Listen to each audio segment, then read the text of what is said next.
Streaming live on Facebook, YouTube, Twitch, and blasttheradio.com, this is The Lowell Green Show. The number to call and be heard around the world is 613-413-2217. Or email Lowell at blasttheradio.com.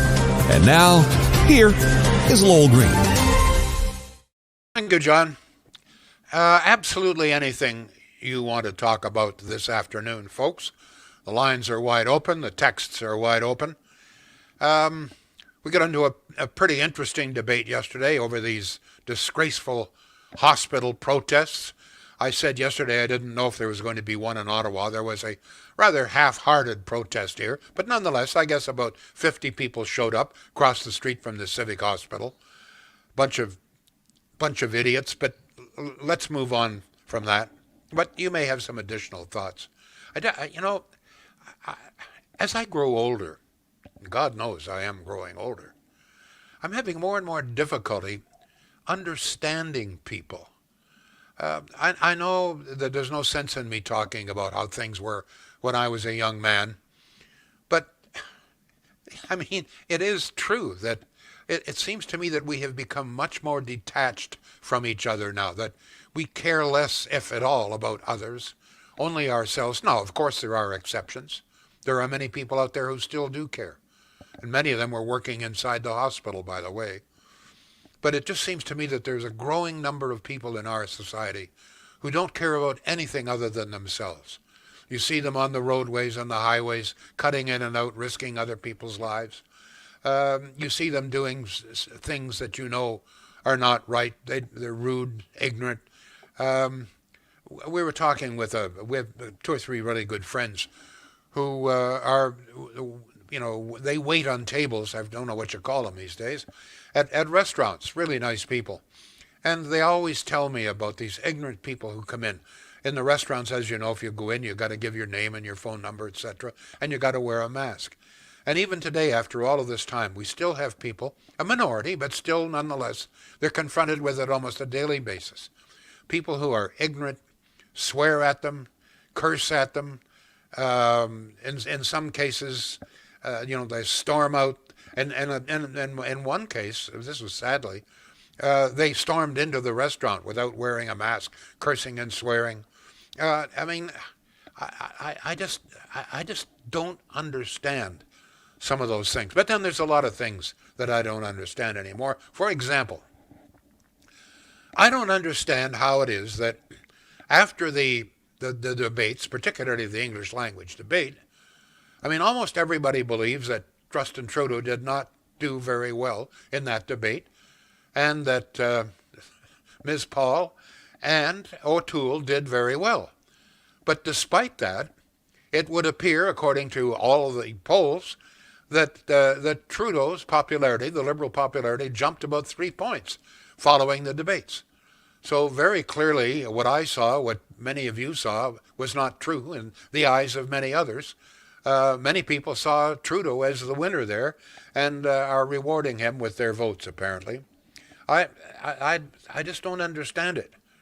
And as a matter of fact, and I've said this before, in light of everything that has happened, from day one, from the groping incident, the blackface, the scandals, the wee scandals, shutting down Parliament to avoid, the wee scandal, having to report that, the Lavalin scandal, ethics violations, 2 or maybe 3 of them. There's so many that I think most of us have lost count. You start to talk about it and you can't remember everything. But almost from day one, this Liberal government has been involved in scandal after scandal after scandal. Disgrace after disgrace after disgrace. I remember Bill Carroll, who I have a lot of respect for, morning man at CFRA, following the blackface disclosures. I remember him very distinctly saying that this alone, he says he could not see. I remember him saying that after seeing the blackface pictures and the stories and so forth, that he said that alone disqualifies him as prime minister. Well, here we are years later. Not only is he prime minister, but all of the polls indicate he's probably going to be reelected. He's going to be rewarded for this. And in particular, and once again I've talked about this, and I would really like some of you to comment on this. I do not understand how it can be that after everything he has done to women and not come to the defense of women, I don't understand how still we see that the majority of people out there who will vote for him will be women. I mean, it just goes on and on and on. And by the way, in that regard, I've had a chance to read a number of excerpts. We're just getting Jody Wilson-Raybould's book today, but I have read a number of excerpts, and I'm sure some of you have as well. She paints a very nasty portrait, not only of the prime minister. I mean, what she portrays her, what she sees, and I think most people will agree, whether you agree with her politics or not, that she is a woman of principle. I mean, she stood up for what she thought was right. And not too many people are prepared to do that today. So no matter what you think of her, you got to admit she is a woman of principle. But the portrait that she paints of Trudeau is not a very pleasant one, believe me. But not only Trudeau, the portrait she paints of people in the office, Katie Telford, his chief of staff, Gerald Butts, very, very unflattering. She portrays them as very untrustworthy, deceitful, arrogant, bullying, very, very, very nasty people. I don't know how else to describe it. Just not the kind of people that you would want around you. And these are people that are running the country. So if someone can explain to me what's happened.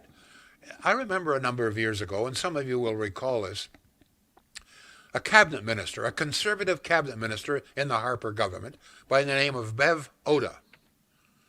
She was Indigenous from the West Coast. She was forced to resign.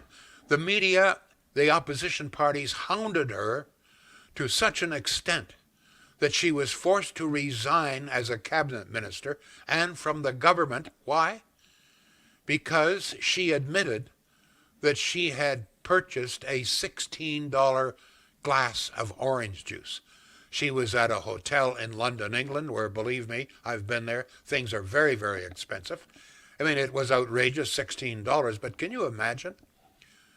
A cabinet minister in the Harper government is forced to resign.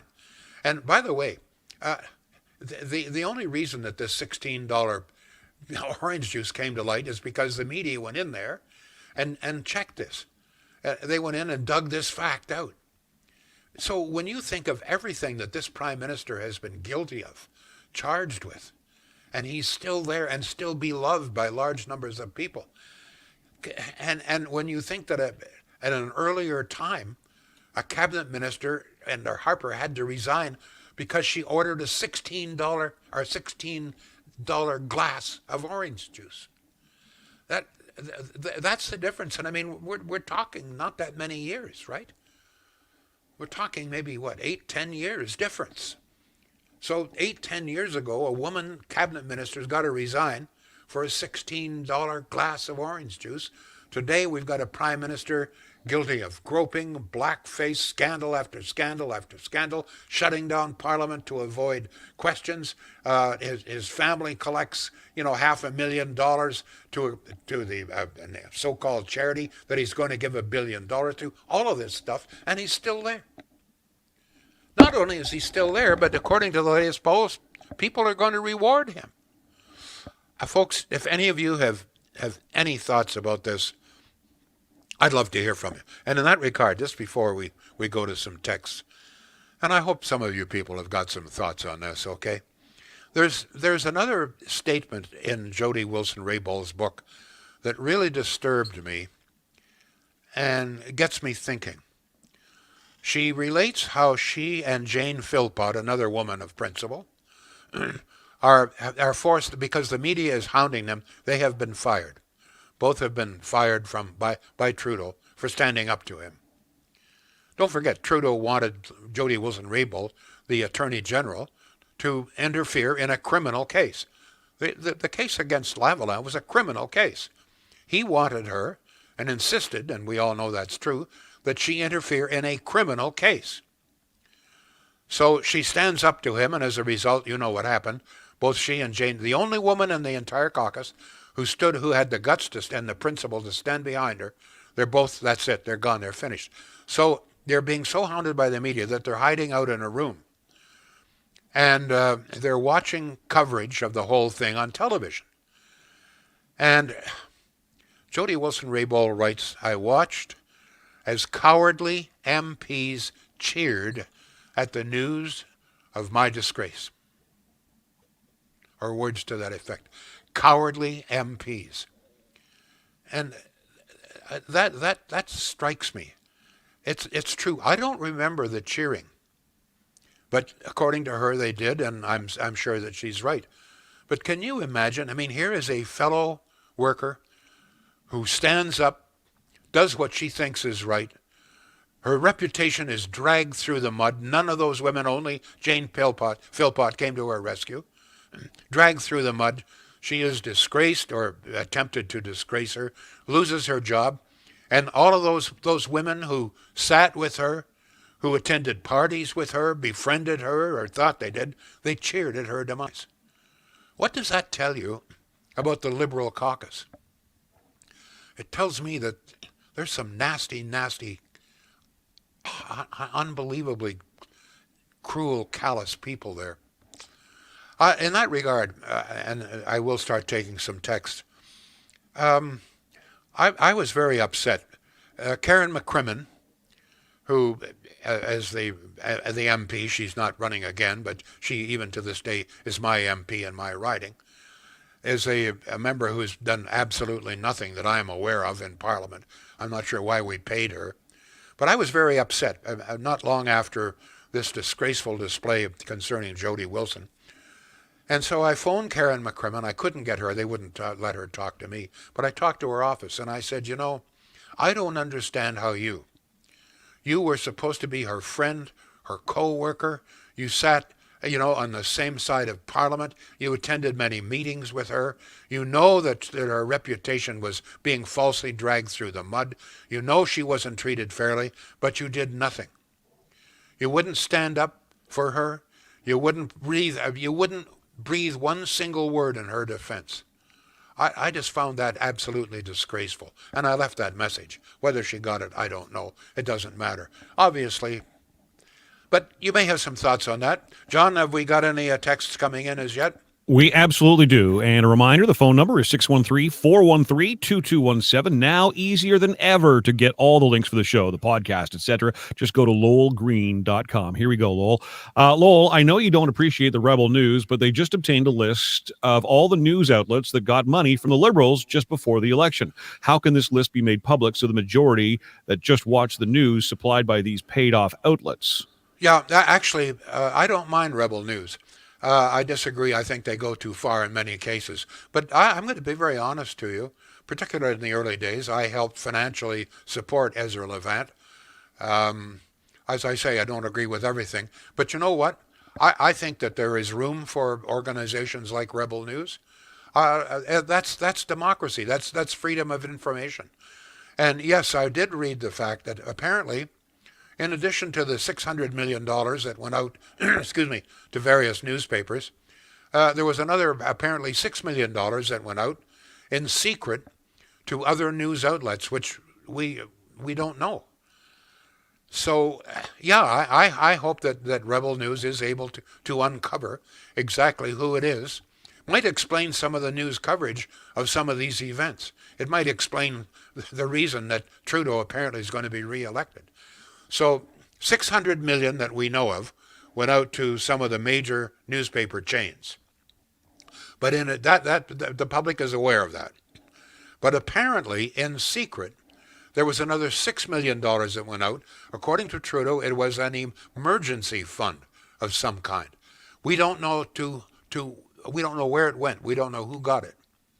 But $6 million of our money went out to other news agencies. For what reason, we don't know. Who got the money, we don't know.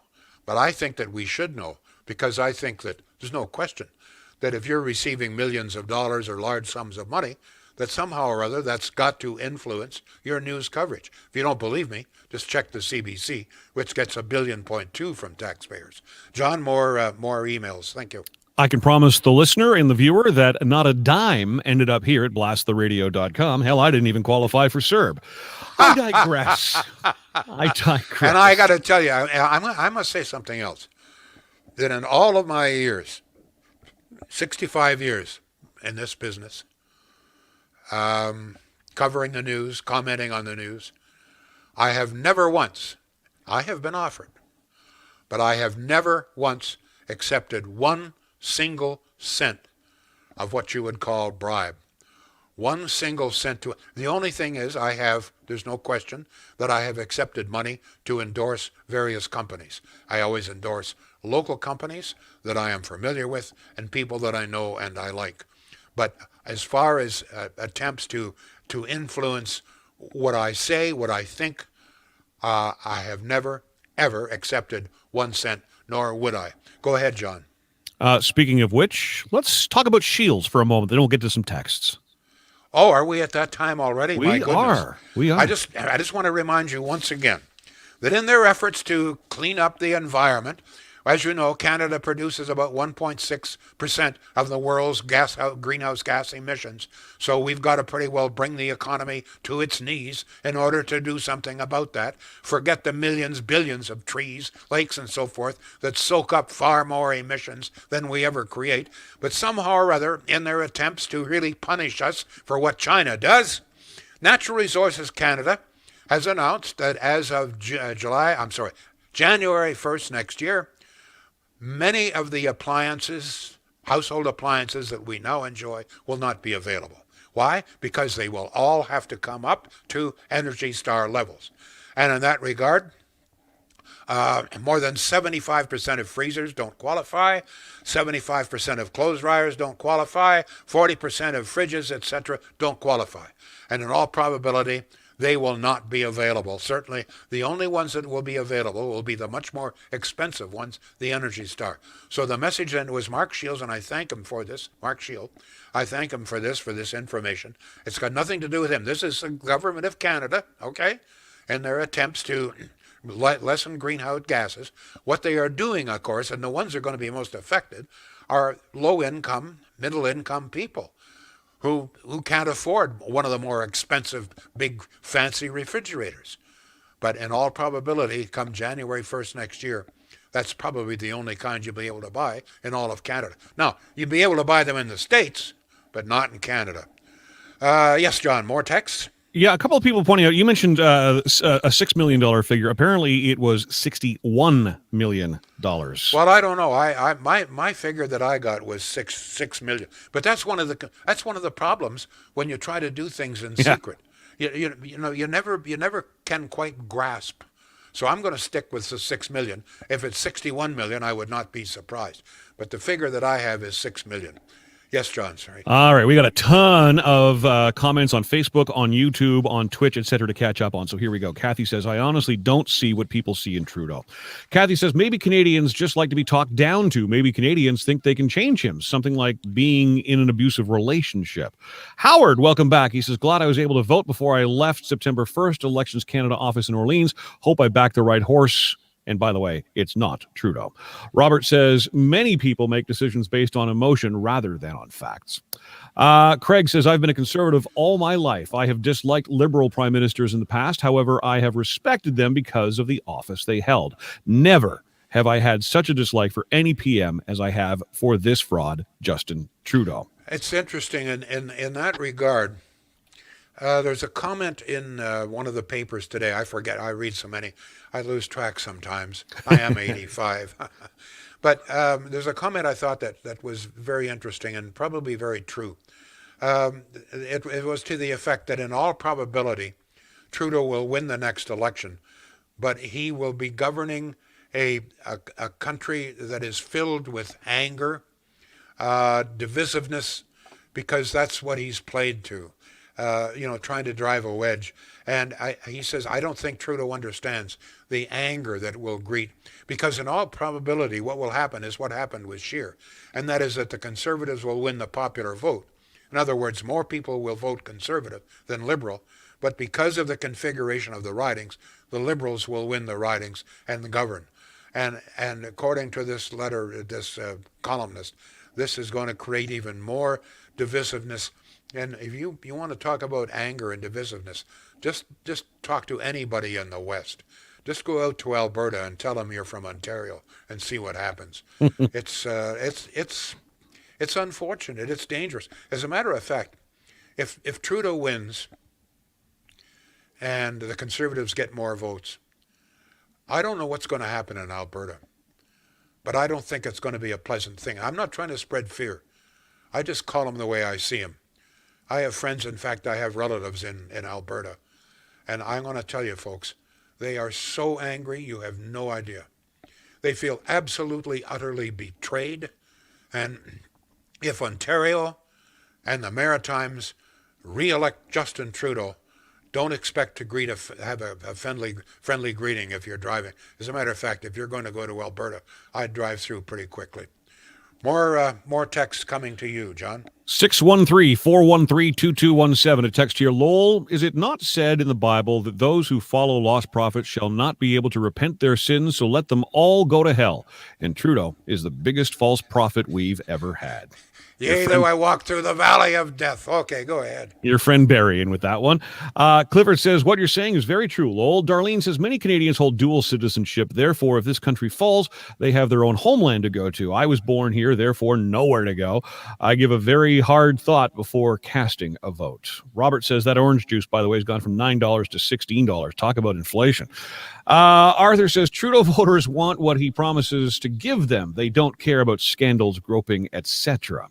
Anne is on Facebook. She chimes in to say the fact that all these incidents of Trudeau's lack of respect, justice, and morals is accepted by his party and Liberals tells a sad story. Lori, thank you for posting at facebook.com/The Lowell Green. The Liberals spend money left and right. Of course, people want a piece of the action. They think he will never run out of it. Serb, they love it.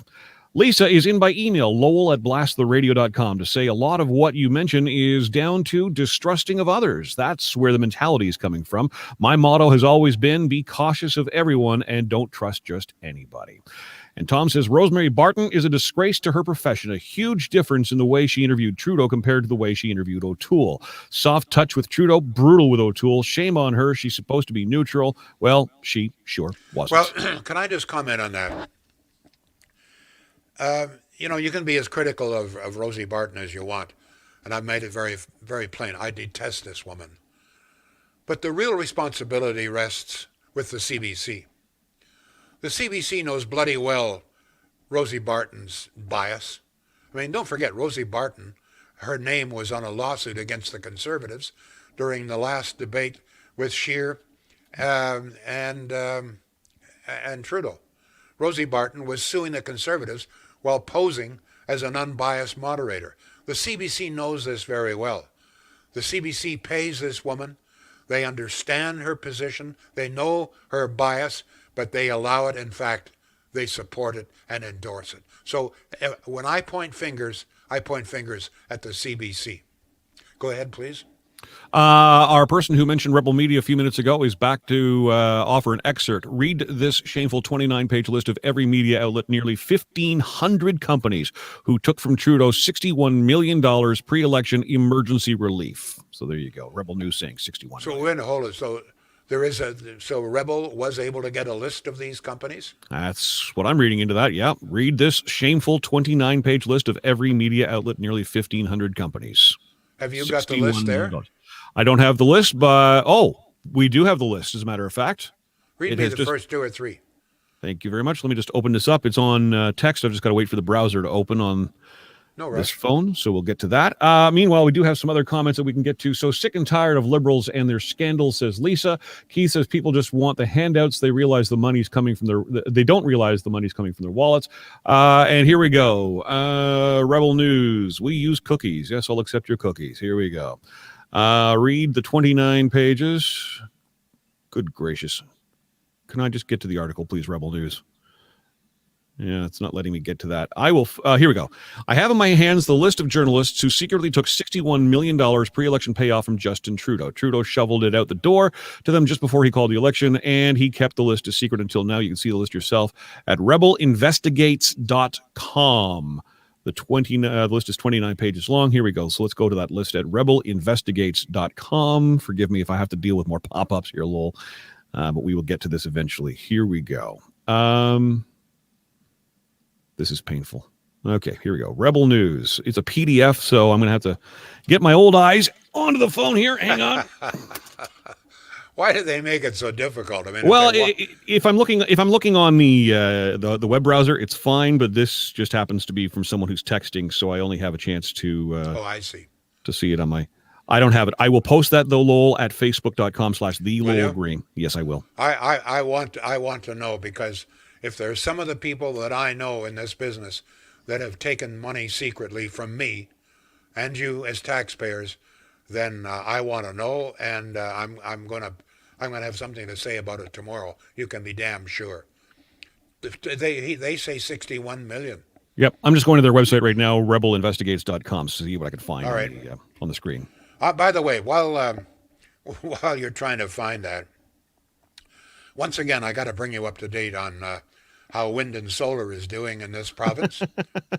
I mean, every time you pay your hydro bill, you're paying for windmills and solar panels. Right now, I want you to know that with the wind blowing quite well, it's been sunny, but it's not that sunny now. But combined with, don't forget, there are 42 giant wind farms and millions, if not billions, of solar panels. Right now, they are producing about 8% of everything that we need. At least at 1 o'clock, that's what they were doing. About 8%.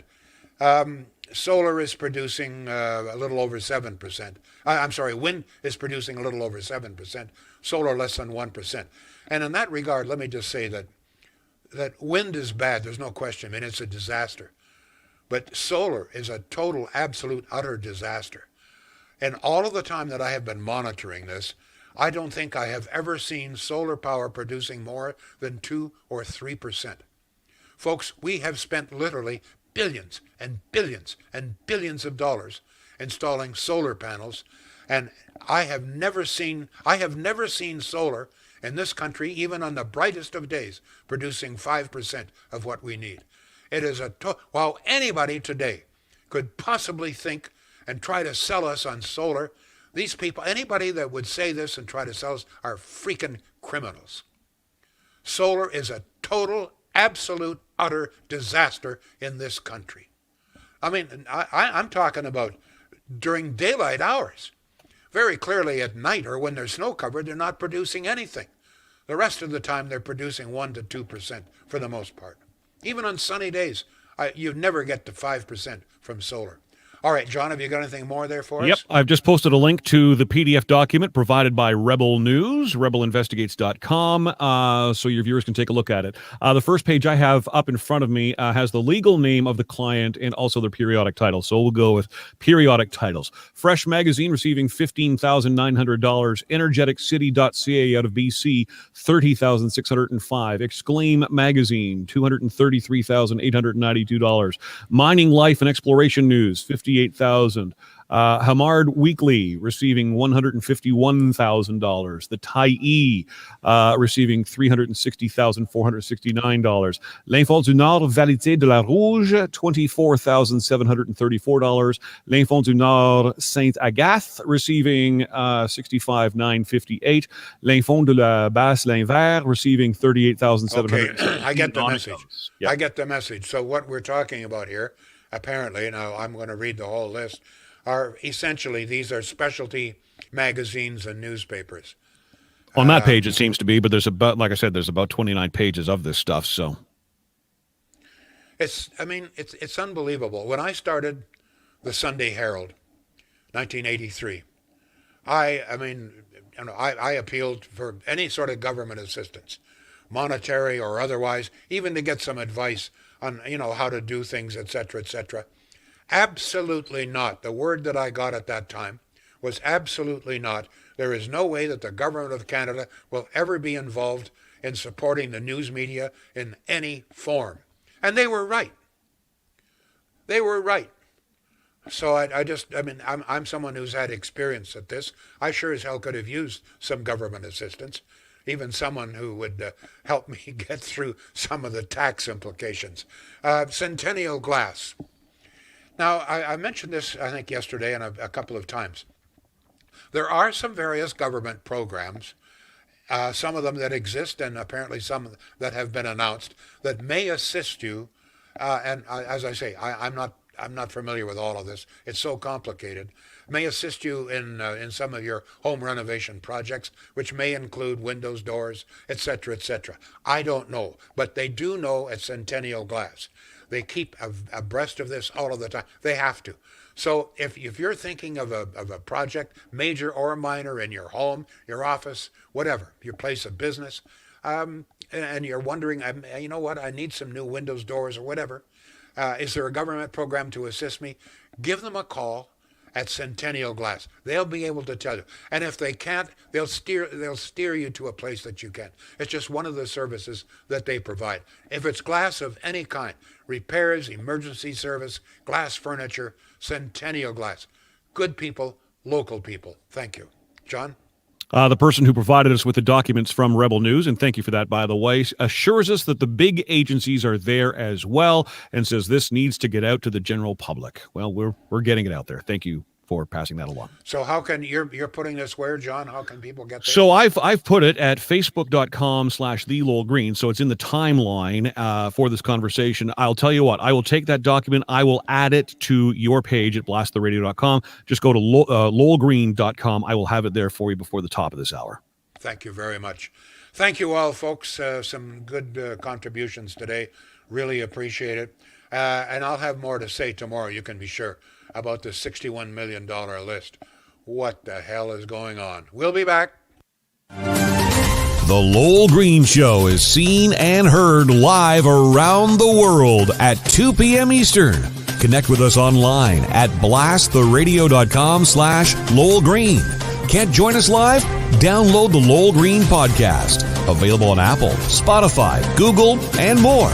Ask your smart speaker to play the Lowell Green podcast. This is a production of blasttheradio.com.